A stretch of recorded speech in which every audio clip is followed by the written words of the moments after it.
Muy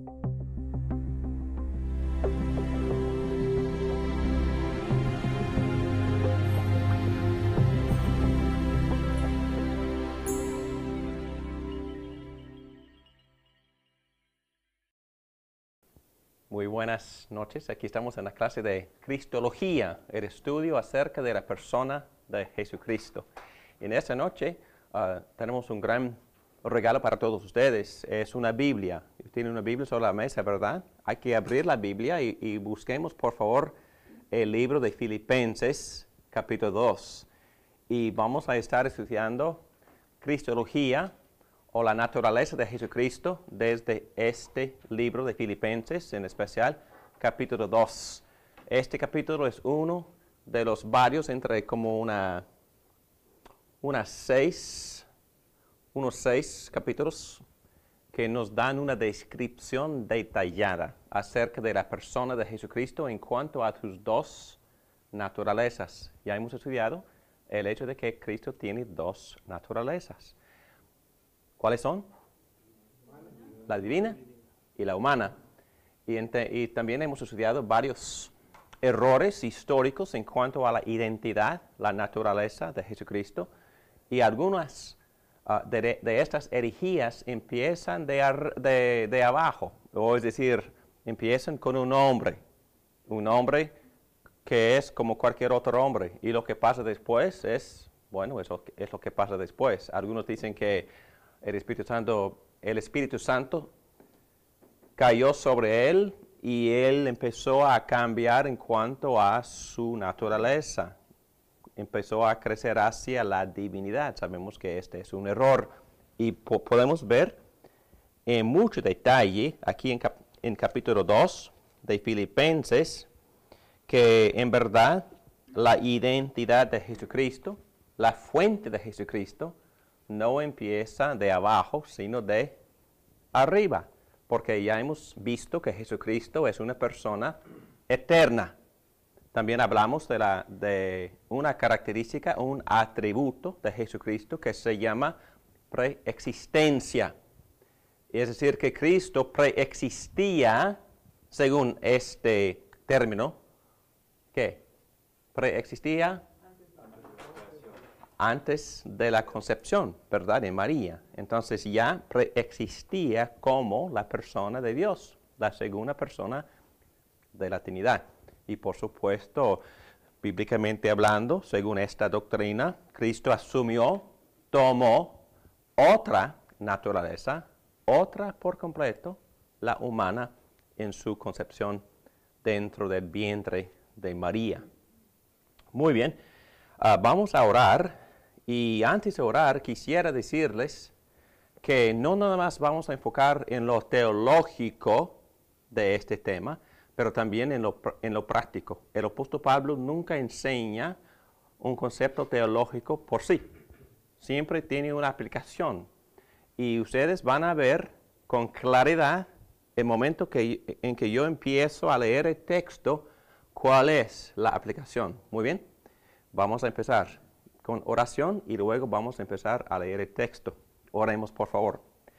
Padre nuestro, te damos muchas gracias por este gran privilegio que nos has dado para estar aquí en tu presencia.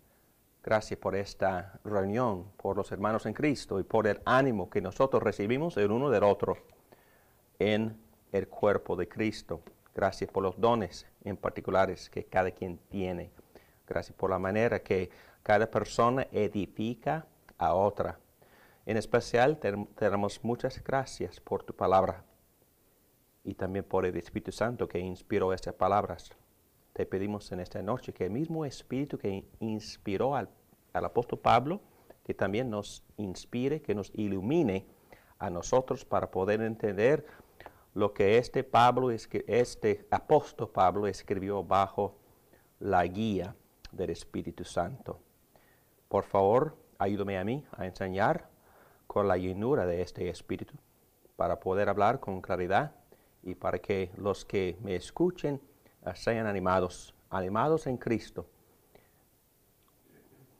Te pedimos todo esto únicamente por la gloria de Cristo. Amén. Por favor, hermanos, capítulo 2 de Filipenses, una carta escrita por el apóstol Pablo a esta iglesia que se encuentra en Filipo. Fue una iglesia bastante sólida, pero no perfecta, porque todas las iglesias tienen sus imperfecciones.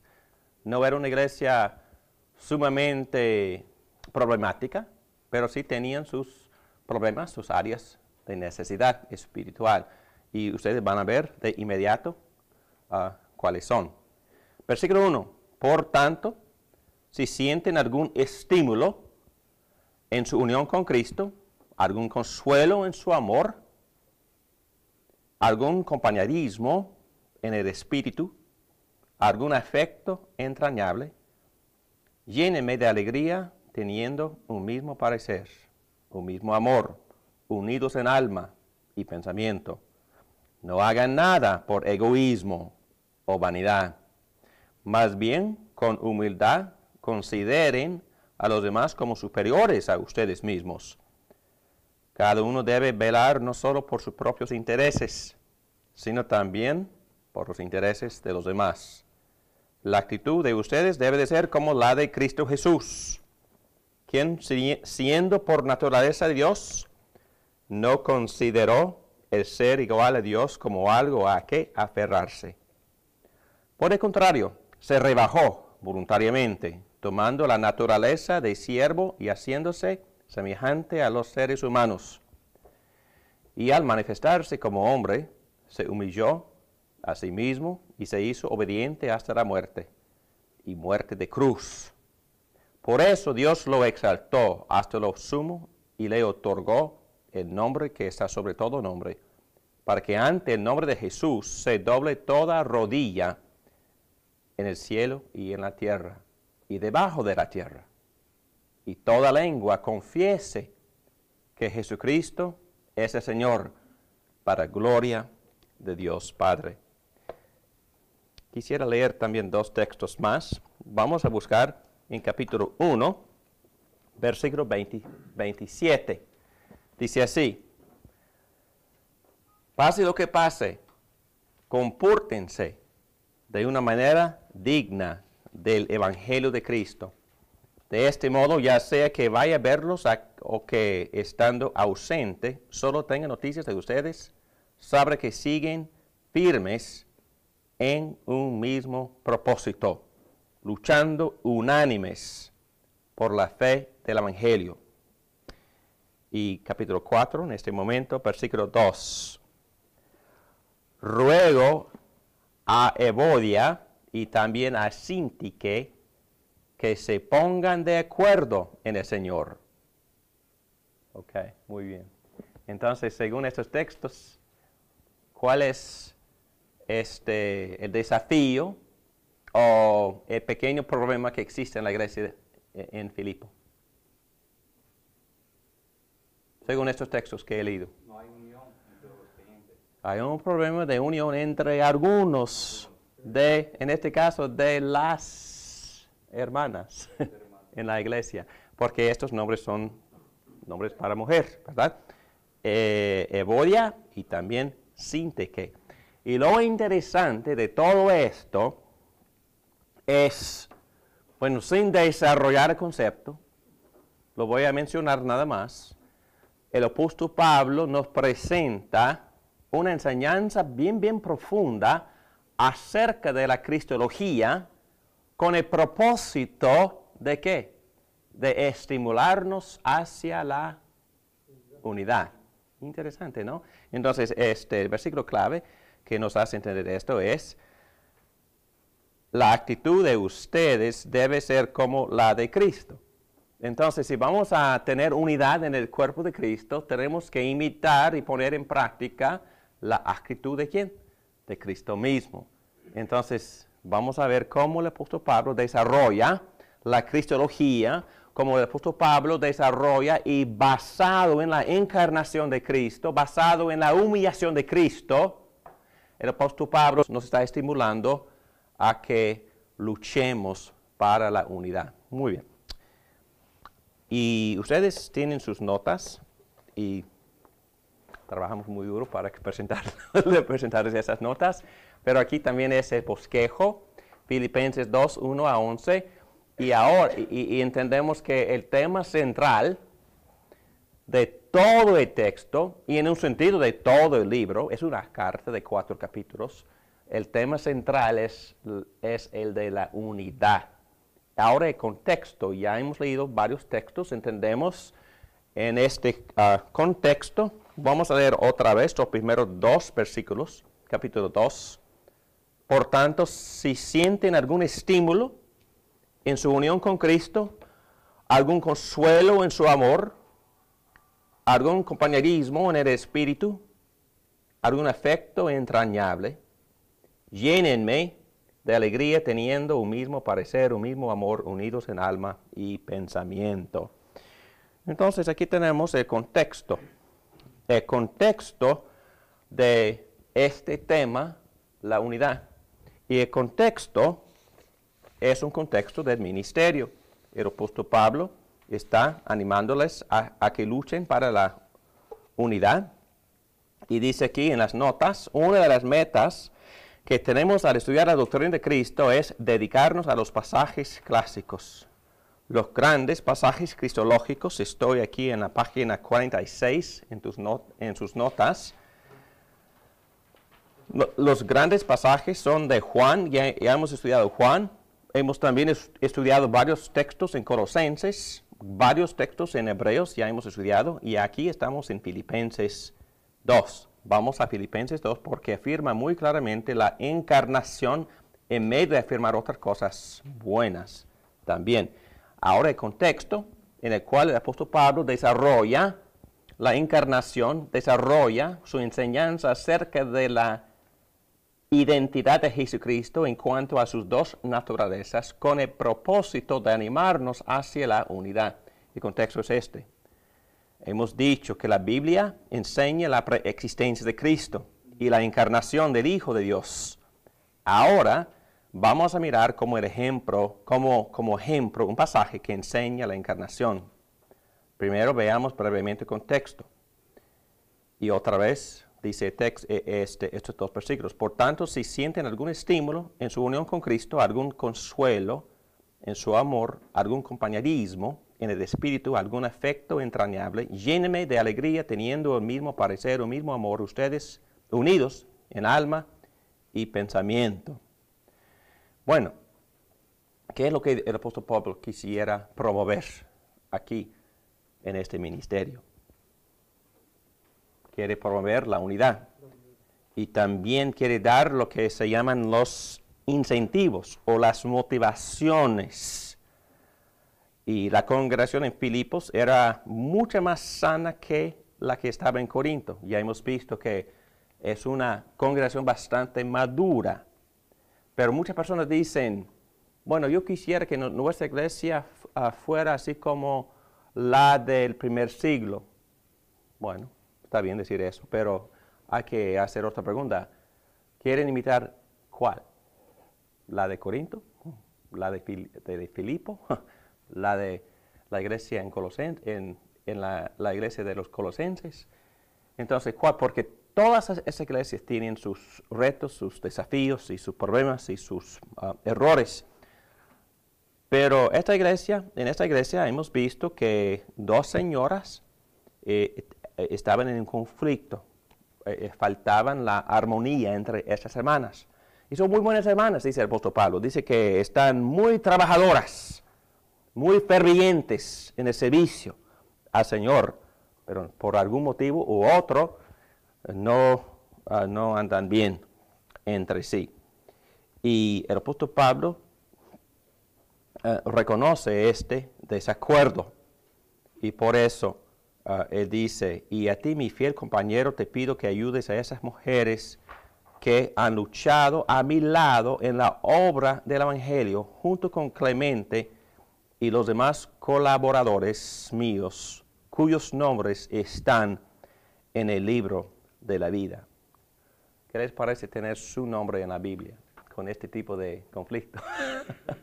Esta carta fue escrita más o menos en el año 62, entre 62 y 64, y todos están de acuerdo que el apóstol Pablo está encarcelada en Roma.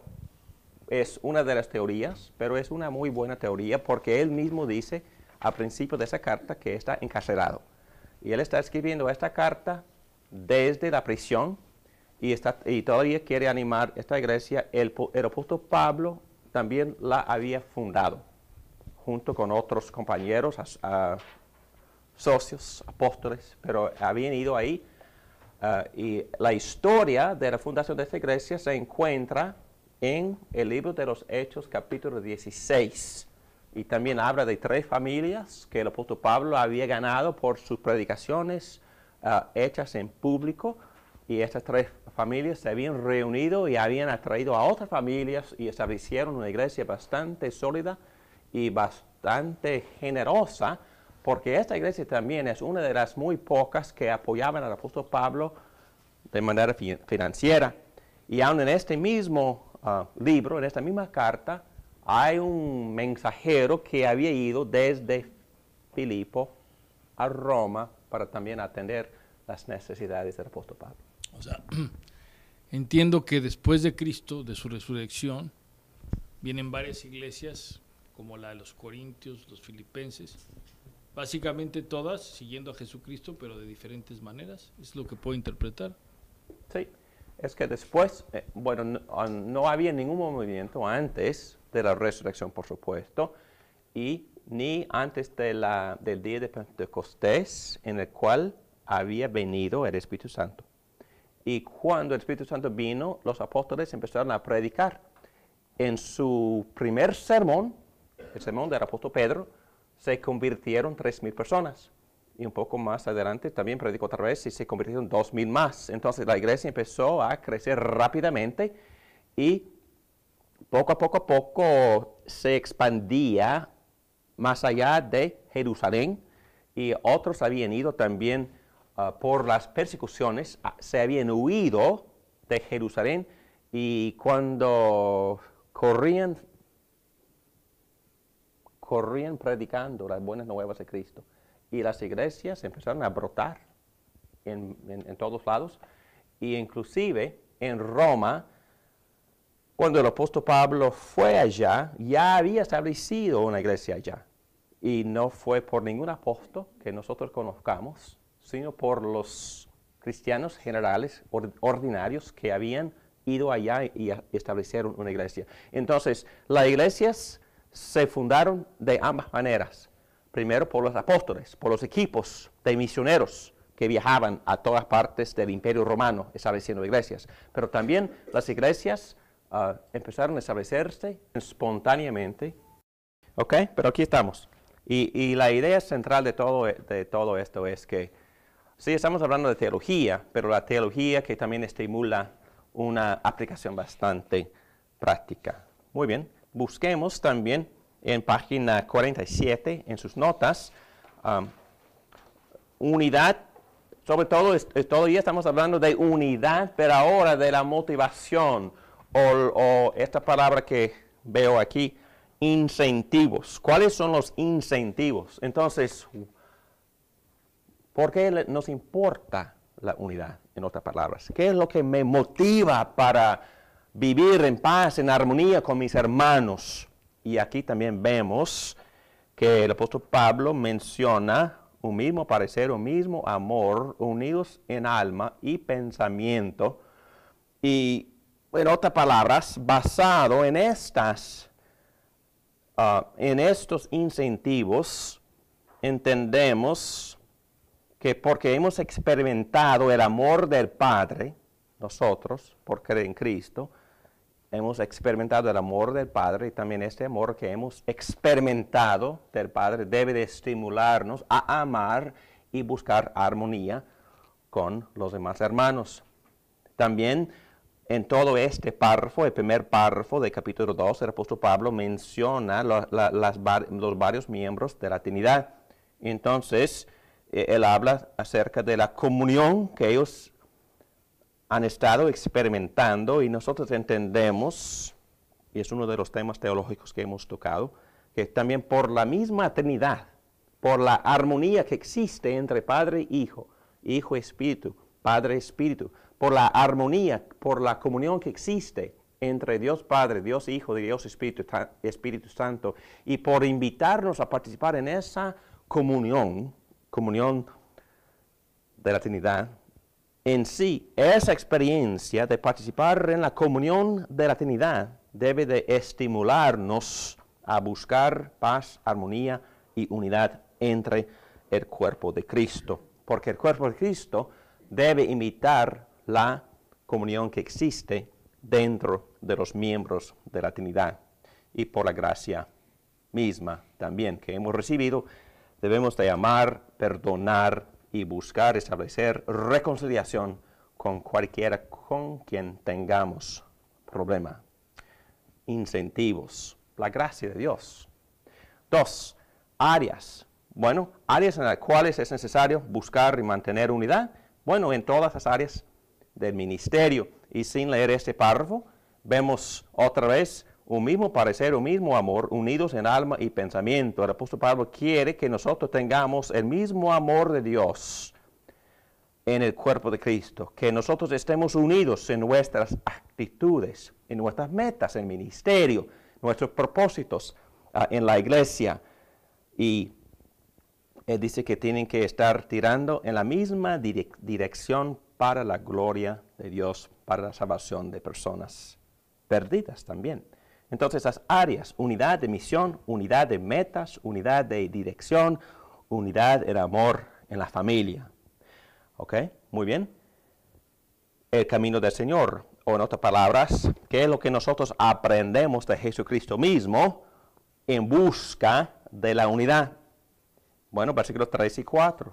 Nada hagáis por contienda o por vanagloria, antes bien con humildad, estimando cada uno a los demás como superiores a él mismo, no mirando cada uno por lo suyo propio, sino cada cual también por lo de los otros. Ok, en una sola palabra, ¿cuál es la manera o cuál es el camino hacia la unidad? En una sola palabra. Comprensión. Ok, comprensión puede ser. Creo que es la humildad, ¿no? Si habrá comunión o unidad en el cuerpo de Cristo, creo que la clave será la humildad. La humildad. Y dice aquí, es muy explícita esta enseñanza. No haga nada por egoísmo o vanidad, más bien con humildad consideren a los demás como superiores. Wow, a ustedes mismos. Es más, cada uno debe velar no solo por sus propios intereses, sino también por los intereses de los demás. Creo que en este texto algunos eruditos han observado que el apóstol Pablo está revisando otra vez la definición de un líder. Cristo siempre había enseñado sobre este tema. Según Cristo, ¿qué es un líder? Alguien que sirve. ¿Quién es el más grande? El que sirve a lo máximo, ¿verdad? La persona más importante, más grande, el líder, que en verdad es líder, es el que sirve. Y algunos han dicho que esto es casi un comentario sobre los evangelios y sobre la manera de Jesucristo y cómo Él expresaba su liderazgo. Entonces, describe hasta cierto punto la humildad de dos maneras diferentes. Todos tenemos que ser más humildes, y si somos más humildes, lograremos unidad en estas áreas. Y vamos a ver cómo, ¿verdad? Y ahora vamos a considerar la siguiente frase. Consideren a los demás como superiores a ustedes mismos. Entonces estamos haciendo una serie de preguntas. ¿Cuál es la clave para poder experimentar la unidad? La clave es la humildad.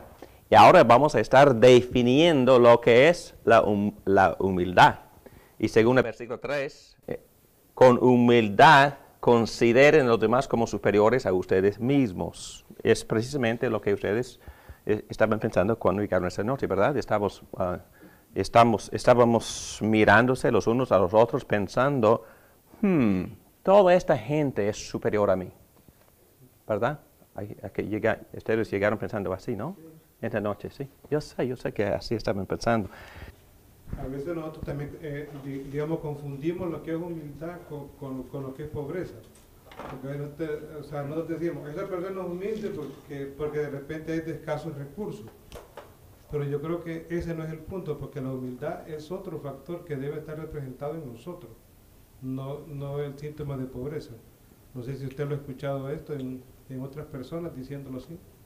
Bueno, claro que sí, he escuchado eso. Y por eso el comité financiero le dice a la iglesia, ustedes por favor mantengan humilde pastor y nosotros vamos a mantenerlo pobre.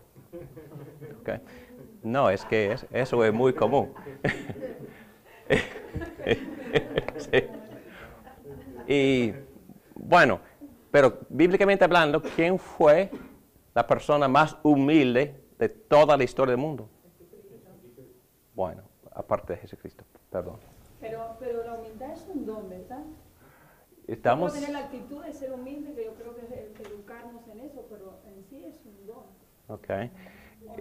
Es un don en el sentido de que es parte de la gracia que todos recibimos. Entonces, uno pudiera distinguir así. Cada quien tiene su área de habilidad especial, o en otras palabras, bíblicamente hablando, su medida de fe. Entonces, la Biblia me enseña a mí, leyendo muchos textos, que yo tengo la responsabilidad de amar, de mostrar hospitalidad, de ejercer mi fe, de alguna manera enseñar la palabra. Pero a la vez yo veo que todos esos son dones también. Entonces una persona puede tener una medida muy grande de poder enseñar o de poder dar dinero o de poder ejercer o mostrar hospitalidad. Pero ninguno de los dones son pretextos para no desarrollar esta característica de todos sus discípulos. La humildad, yo creo que no, según este texto, es una práctica, es una disposición que el apóstol Pablo está animando que todo el mundo se desarrolle en la iglesia. La humildad. Pero hablando de la pregunta, bíblicamente hablando, dijeron que Moisés era la persona más humilde. ¿Por qué? Y no era, en los términos del mundo, no era un pobre. Era casi príncipe de Egipto, ¿no? Bueno, en su juventud, sí, abandonó todo eso, pero no, la persona, lo material, las posesiones no tienen nada que ver. Es la manera que nosotros pensamos en nosotros mismos y también tiene que ver con el propósito para el cual vivimos. Y tuve esta conversación con mi hijo hace 2 noches, porque estuvimos hablando de si es pecado acumular de lo material. Y le dije que no, es que Dios le ha dado a algunos un don muy grande de poder hacerse ricos. Pero está bien, no es la cantidad de posesiones, tiene que ver con la disposición y con la meta, con el propósito. Estas posesiones que Dios ha confiado en mí, ¿para qué son estas posesiones? ¿En qué forma uso yo estas posesiones? Y sabemos la respuesta, ¿verdad? Estas posesiones son nada más herramientas para que yo pueda amar a mi prójimo más efectivamente. Mi casa, mi carro, todo lo que tenga es para invertir en mi propósito principal. ¿Y cuál es mi propósito principal? Llevar la palabra. Creo que es una parte muy importante, pero hemos hablado mucho en la clase de la doctrina de la humanidad. El propósito de cada ser humano. Glorificar a Dios, ¿qué quiere decir eso? Y también gozarse de Él. Entonces, glorificarlo, pero también disfrutar gozosamente mi intimidad con Él. ¿Qué cosa? Entonces, las dos cosas. Pero para poder glorificarlo, tengo que cumplir con otro propósito que nosotros identificamos en Génesis con la palabra mayordomo. ¿Entienden esa palabra? Entonces, soy criatura y mi propósito principal como criatura es agradarle a mi Creador. ¿Pero cómo? Por gobernar bien mi área, por usar bien las posesiones que Dios ha confiado en mí. En verdad no son mías, bíblicamente, no son mías. Y para también cultivar mis relaciones, así como Dios quiere que las cultive, inclusive a mis propios hijos. No son míos, bíblicamente hablando. Segundo capítulo de Malaquías enseña esto con claridad, que son de Él, pero Él confía, bueno, no sé por qué, pero confió a 5 en mí, quién sabe por qué, pero traté de hacerme responsable como buen mayordomo, porque estos 5 son, ¿de quién son? ¿De quién son? Son de Dios. Entonces, la idea es desarrollarlos, educarlos, prepararlos, ayudarles a madurar en Cristo para poder entregárselos a su dueño, a su maestro, a su creador, para que los sirvan a Él, glorificándolo y gozándose de una relación íntima con Él. Entonces, el mayordomo, en otras palabras, vive para servir. Y el gozo y paz y propósito en la vida se encuentra por servir. Y como Jesucristo dijo, es más bendecido dar que recibir. Y recibimos más siempre cuando damos. Entonces, si vivimos para servir, estamos cumpliendo el propósito para el cual Dios nos había creado. Pero lo que estamos definiendo aquí es una vida de unidad, empezando con los demás hermanos y hermanas en el cuerpo de Cristo, motivados por amor que hemos recibido en las áreas del ministerio y propósitos en la iglesia, pero también siguiendo el ejemplo del Señor en su humildad. Jesucristo vivió para servirnos, y vamos a llegar allá esta noche. Vamos a ver la suprema humildad de Jesucristo, pero ahora en capítulo 2, en el primer párrafo del apóstol Pablo, nos está definiendo lo que es la unidad y la clave, la humildad, y ahora cómo nosotros practicamos o debemos de practicar la humildad. Y primero él dice, por considerar a los demás como superiores a ustedes mismos. Entonces, nosotros entendemos que por naturaleza, hablando de estas dos, Evodia y Síntique, y estamos aquí considerando lo que el apóstol Pablo quiere que ellas hagan. Por naturaleza, ella y el resto de nosotros nos cuidamos a nosotros mismos. Haga lo que no es natural, haga lo sobrenatural, como dice el apóstol Pablo. Consideren a los demás como superiores. Y vamos a ver en un momentito cómo Cristo nos consideró a nosotros superiores a Él. Y Él lo practicó en su propia humildad, en su humillación. Pero otra forma más práctica, y me gusta este texto, dice que para poder cultivar la humildad, cada uno debe velar no solo por sus propios intereses, sino también por los intereses de los demás. Es muy importante lo que el apóstol Pablo está diciendo aquí, porque no dice que debo de velar por los intereses de otros y no por los míos. No dice eso. el apóstol nos dice que David Morán no debe de velar por sus propios intereses. ¿Qué dice? Que cada uno debe velar no solo por sus propios intereses. Jesucristo asume de que nosotros vamos a preocuparnos por nosotros, por nuestros propios intereses. Claro que sí. Dice que ama al prójimo así como ama a sí mismo. Entonces Cristo nos dice que no debo de amarme. Tampoco no me mande, David, ámate. Jamás. Él asume que me amo. Entonces, la idea es empezar a amar a Javier así como me amo. Y me amo mucho. Y usted también se ama mucho. Entonces, el reto es que ella ame a Marcelo así como se ama a sí mismo. Entonces, que Eric busque los intereses de Hugo así como los busca los suyos. Entonces, eso requiere mucho pensar. Y también requiere mucha fuerza.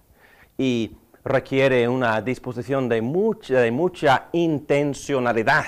¿Okay? Entonces, creo que ese es un gran ejemplo de lo que el apóstol Pablo quiere que nosotros estemos desarrollando dentro de la familia de Dios. Que cada quien esté pensando en lo que agrade al otro, en lo que interese al otro. Y así practicamos la humildad. La humildad no es hablar mal de mí mismo. La humildad no es buscar la pobreza. La humildad es en sí servir y pensar en lo que le interese a Hugo. Y tratar de complacer a mi hermano en el área de su interés. Y creo que eso es sumamente una definición de amor sumamente alto, ¿no? Pero el apóstol Pablo nos está diciendo en este pasaje que esta es la clave de la unidad dentro de la familia de Dios.